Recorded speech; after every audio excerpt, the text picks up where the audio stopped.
मैं टीचर हूँ 20 साल से। उस समय परिस्थितियाँ ऐसी बनी कि सब कुछ ऑटोमेटिकली होता चला गया। अगर लाइफ में चैलेंजेस ना हो तो रोमांच ही खत्म हो जाएगा, जीने का मजा ही नहीं आएगा। बोझ समझ के तो किसी कार्य को करो तो वो मजा नहीं आता। ठीक है, हम भले ही ठीक है नदी का रुख नहीं मोड़ सकते या उसको उसकी धारा के विपरीत हम नहीं कर सकते, लेकिन मैं उसमें कंकड़ी मार करके उसमें लहरें तो पैदा कर सकती हूँ, है ना।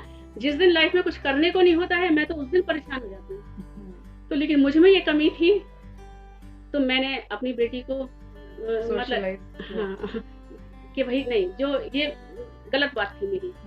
तो वही सब है कि कभी लगा ही नहीं कि किसी भी पड़ाव में कि मैं कमजोर हूँ।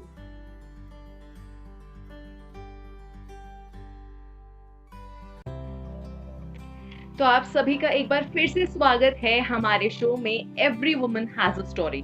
इस बार हमारे साथ एक और पावरफुल वुमन है जो अपनी कहानी बताएंगी और अपनी कहानी के साथ बहुत सारी इंस्पिरेशन हम सभी को देकर जाएंगी। तो शुरू करते हैं। पहले आपका नाम जान लेते हैं। आपका नाम क्या है? मैं रंजना शर्मा। तो आप क्या करते हैं? मैं टीचर हूँ 20 साल से। मैं बच्चों को इंग्लिश और इकोनॉमिक्स की शिक्षा देती हूँ। मैं इस चैनल के जितने भी व्यूअर्स हैं सबको मेरा नमस्कार, और लीसा गंगवानी जी को भी मेरा नमस्कार। थैंक यू सो मच, आप आए हमारे शो पे। हम ये जानना चाहते हैं कि आप किस तरह के स्कूल के टीचर हो, प्राइवेट स्कूल, गवर्नमेंट स्कूल? जी, ये डॉक्टर आरपी की आईसी सेमी गवर्नमेंट कॉलेज है। तो मैं जो है 2000 से बच्चों को शिक्षा दे रही हूँ। शिक्षा के साथ साथ बच्चों में आजकल जिस चीज की कमी है वो भी हम लोग पूरा करने का प्रयास करते हैं, और बच्चों को इस तरह से तैयार कर रहे हैं जैसे कि पीछे हमारे प्रधानमंत्री जी ने आत्मनिर्भर भारत का जो वाक्य बोला है कि हमारे भारत को विश्व पटल पर ग्लोबल जो है आत्मनिर्भर बनना है, तो उन्होंने कई योजनाएं भी जैसे चला रखी हैं। तो हम एकेडमिक के साथ साथ बच्चों को ऑक्यूपेशन वाली शिक्षा भी देते हैं, जिससे कि बच्चे, क्योंकि यूथ ही देश का भविष्य है और पूरे विश्व में भारत ही एक ऐसा देश है जिस मतलब हम बहुत सौभाग्यशाली हैं जिसमें सबसे ज्यादा यूथ बैकबोन होते ही ये भारतीय अर्थव्यवस्था जो है सब इन्हीं के कंधों पर है। तो लेकिन क्या है कि पॉपुलेशन इतनी तेजी से इंक्रीज हो रही है तो सबको सरकारी नौकरी देना तो पॉसिबल नहीं। तो इसलिए जब हम बच्चों के अंदर जो प्रतिभाएं हैं उनको, भाई कुछ बच्चे तो क्या है कि आगे बढ़ चढ़ के अपने हुनर का, अपने कौशल का, अपने प्रदर्शन कर देते हैं, दिखावा कर देते हैं, तो सबको पता चल जाता है ये बच्चा इसमें अच्छा है, ये बच्चा इसमें अच्छा है, ये बच्चा इसमें अच्छा है। लेकिन कुछ बच्चे नहीं कर पाते, अंतर्मुखी होते हैं, तो उनको पुशअप करना पड़ता है। तो कोई तो चाहिए ना, उनके पेरेंट ये काम करते हैं या उनके रिलेटिव्स करते हैं या टीचर करते हैं, ठीक है ना। तो जैसे आपने बताया आप 20 साल से टीचर हैं, तो शुरू से आपका यही सपना था कि आपको टीचिंग करनी है या फिर कोई और सपना आपने देखा था लेकिन टीचिंग लाइन में इवेंचुअली आप आ गए? वैसे मैं करना तो चाहती थी बैंक में जॉब या बिजनेस, लेकिन बस इवेंचुअली वाली बात जो भी कही ऐसा ही कुछ हो गया। उस समय परिस्थितियां ऐसी बनी कि सब कुछ ऑटोमेटिकली होता चला गया और फिर इंसान उसी में रम जाता है, जो करने लगता है उसको अच्छा लगने लगता है ना। कुछ समय लगता है फेड भी हुए, फेड अप हो गए अब, लेकिन फिर ठीक है चलो चलने दो, है ना। इस तरह से जैसे आपने कहा कि फेड अप हो गए, तो ऐसे कई सारे मोमेंट्स आते हैं लाइफ में, जैसे आपको घर भी संभालना पड़ता होगा, आप बाहर जाके जॉब भी कर रहे हो, कैसे टाइम मैनेज कर लेते हो? कभी वो मोमेंट जब आता है कि अब नहीं हो रहा है, अब थोड़ा सा इसको छोड़ देना है, कुछ और करने का मन कर रहा है, तो उस समय कैसे खुद को आप आगे पुश करते हो? बिल्कुल लीसा जी, बहुत अच्छा प्रश्न पूछा। ये ऐसा होता है, और ये ऐसा नहीं कि ये मेरे साथ या उसके साथ या उसके साथ, सबके साथ जनरली ये होता है, जब हम लोग के पास बहुत सारा प्रेशर हो जाता है काम का और समय कम रहता है तो हमको लगता है कि एकदम इरिटेशन होने लगता है। लेकिन फिर जब कभी हमारे पास बिल्कुल काम नहीं होता तो हमारा मन नहीं लगता है। फिर हमको लगता है जब हम बिल्कुल खाली होते हैं तो हमको लगता है वो भागम भाग वाली लाइफ ही हमको चाहिए, वही जिंदगी अच्छी है। और ये सच है, अगर लाइफ में चैलेंजेस ना हो तो रोमांच ही खत्म हो जाएगा, जीने का मजा ही नहीं आएगा। अगर जीना चाहते हो अच्छी तरह से तो बिल्कुल भी समय गंवाए बिना खाली ऐसे बैठे रहो, उससे कुछ भी हासिल नहीं होगा। ये इतना बेशकीमती समय है, अगर ये निकल गया तो ये फिर नहीं आएगा। क्योंकि हमारे जमाने में उस समय क्या है कि ये जो इंटरनेट है, एंड्रॉइड जो चलने लगे, और उतना तो इस समय जैसे टीवी, आजकल तो कुछ भी होता है तुरंत जो है ऑनलाइन आ जाता है।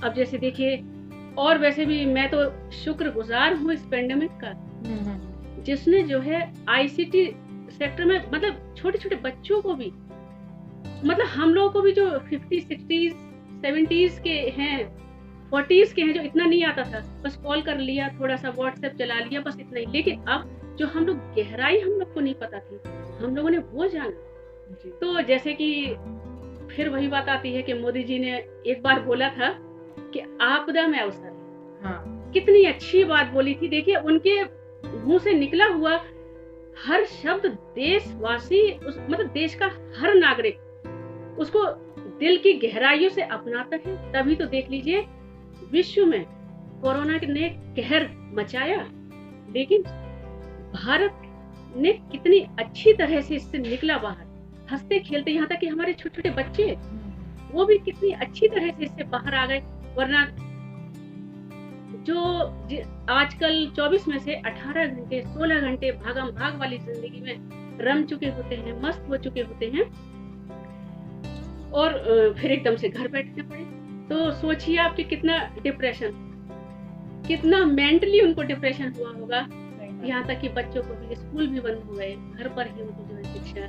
लेकिन उन्होंने देखिए, क्योंकि टीचर्स ने भी, समाज से भी, संस्थाएं जो है, सब ने जो है आगे आकर के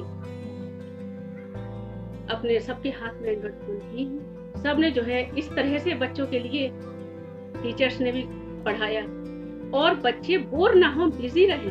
तो समय समय पर जो है एक्टिविटीज, एक्स्ट्रा एक्टिविटीज, हर तरह के कौशल, हुनर उनको सिखाए, तकनीकी कौशल सिखाए। और बच्चे भी जो उसमें सिर्फ चैट करते रहते थे, वो भी इन सब से, यूथ भी हमारा एनलाइटन, हाँ, जो हमारा यूथ जो केवल समझता था कि ये मोबाइल सिर्फ इसी चीज के लिए है, कहीं ना कहीं वो भी, उसका भी जो है इससे ब्रेन वॉश हुआ कि नहीं, कि बहुत काम की चीज है, इसको जैसे चाहे हम वैसे यूज कर सकते हैं। तो सबने जो है इसको पॉजिटिव वे में लिया।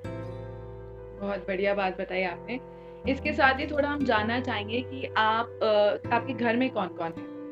जी, मेरी बेटी है, वो जो है ग्रेजुएट उसका कंप्लीट हो गया है, तो वो कॉम्पिटिटिव तैयारी आजकल कर रही है।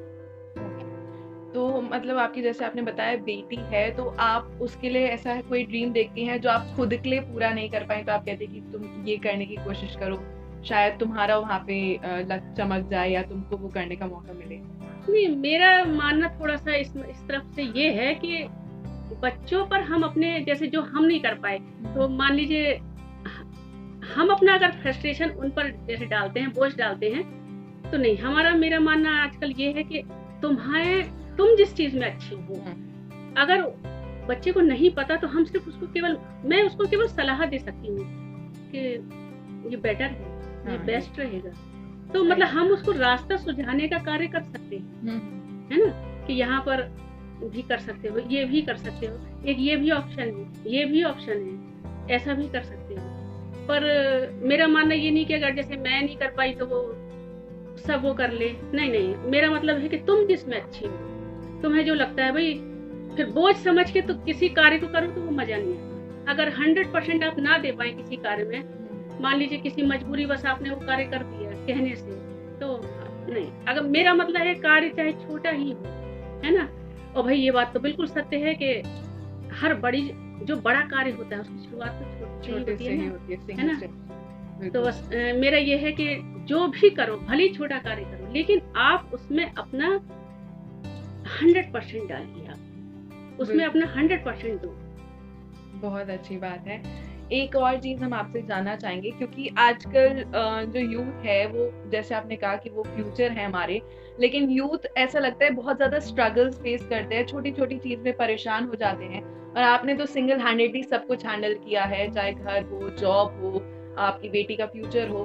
तो फिर आप उनको क्या बोलना चाहोगे, किस तरीके से इंस्पायर करना चाहोगे? आप अपनी ऐसी कोई स्ट्रगल बता दीजिए जहां पर आपको लगा था कि आप भी शायद हार मान रहे हो, लेकिन फिर आपने उससे भी पार कर लिया अपने आप को। तो ऐसी कोई स्ट्रगल रही है जो आप बताना चाहो? बिल्कुल, ये जो है यूथ की ये कमजोरी है कि वो बहुत जल्दी से एकदम पसल्ट हो जाते हैं। बहुत जल्दी थोड़ी सी परेशानी आई नहीं कि वो एकदम से परेशान हो जाते हैं कि अब कैसे होगा, अब कैसे होगा। लेकिन इसमें मेरा जहाँ तक मानना है कि बच्चों के साथ साथ उनके पेरेंट्स और टीचर्स, रिलेटिव्स, इन सब का भी मतलब जो है हाथ होता है। क्योंकि आजकल क्या है हमारे समाज में होता है कि फलाने के बच्चे ने ऐसा कर लिया, तुम भी ऐसा कर लो, उसने ऐसा करा, तुम भी ऐसा कर लो। जबकि हर बच्चे के अंदर अपनी अपनी क्वालिटीज होती हैं। हमें अपने बच्चे के अंदर कौन सी क्वालिटीज है अगर हम समझ में आ गई, कि बच्चे की तो नहीं आई, कि बच्चा तो बच्चा है ना, कि बड़ों की आवश्यकता क्यों। तो हम अगर हमें वो समझ में आ रही है तो उसको हमें और उसकी सिंचाई, निराई, गुड़ाई करके उसको प्लांट बनाना है, पेड़ बनाना है, उसको उसमें फल लगवाने हैं। तो परेशान होने से, देखिए एक मदर टेरेसा की बात एक मुझे याद आई इस समय। उनका कहना था कि भाई ठीक है, एक अकेला का कहते हैं मैं क्या क्या कर लूंगा, मैं क्या कर लूंगी, मैं क्या कर लूंगी, जैसे अकेले होते हैं तो मेरे कहने से क्या होता है। तो उन्होंने कहा ठीक है, हम भले ही ठीक है नदी का रुख नहीं मोड़ सकते या उसको उसकी धारा के विपरीत हम नहीं कर सकते, लेकिन मैं उसमें कंकड़ी मार करके उसमें लहरें तो पैदा कर सकती हूँ। बहुत अच्छी बात ये उन्होंने कही थी। तो यूथ को भी ऐसा ही सोचना चाहिए। भाई जब तक आप अपने लाइफ में रोमांच पैदा नहीं करेंगे और चुनौतियां, देखिए पेंडेमिक जो आया इसने हमको कितने अवसर दिए, कितना इसने हमको निखारा है। और सोना भी देखिए तब करके ही तो सोना कहलाया, है ना। तो ये परेशानियां तो हमको और मांझने का कार्य करती हैं, चमकाने का कार्य करती हैं। तो इनसे क्या घबराना है ना। जिस दिन लाइफ में कुछ करने को नहीं होता है मैं तो उस दिन परेशान हो जाती हूँ। ये बात सच है, जिस दिन कुछ करने को नहीं होता मैं उस दिन परेशान हो जाती हूँ। 4 या 5 घंटे से ज्यादा मुझे नींद नहीं आती है और बिना नींद आए मैं लेट नहीं सकती हूँ। तो हम लोग जानते हैं आपसे कि आपने कैसे अपना वुमनहुड सेलिब्रेट किया, मतलब आपके लिए वुमनहुड के क्या मायने हैं, आपने उसको सेलिब्रेट करने के लिए, अपने औरत होने को सेलिब्रेट करने के लिए क्या क्या किया है?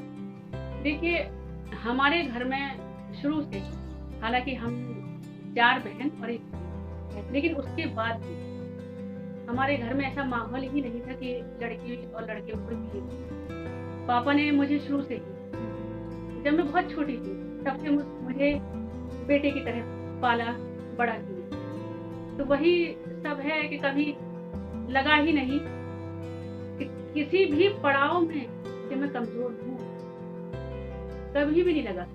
और इसका मैं सारा श्रेय जो है अपने पापा, और पापा से भी ज्यादा अपने भाई को देना चाहती हूँ। इसमें उसका बहुत बड़ा योगदान है। उसने मुझे बहुत ताकत दी, बहुत हौसला दिया, और मतलब कदम कदम पर मुझे मोटिवेट करता रहा। मुझे उससे बहुत इंस्पिरेशन मिला।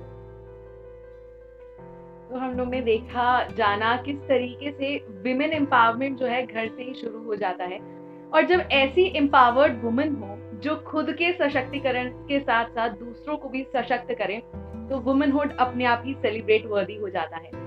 इसी के साथ हम आपका वुमनहुड सेलिब्रेट करने के लिए आपको थोड़ी सी मिठास देना चाहते हैं आपको ये चॉकलेट, और इसी के साथ जानना चाहते हैं कि हमारे साथ बात करके आपको कैसा लगा।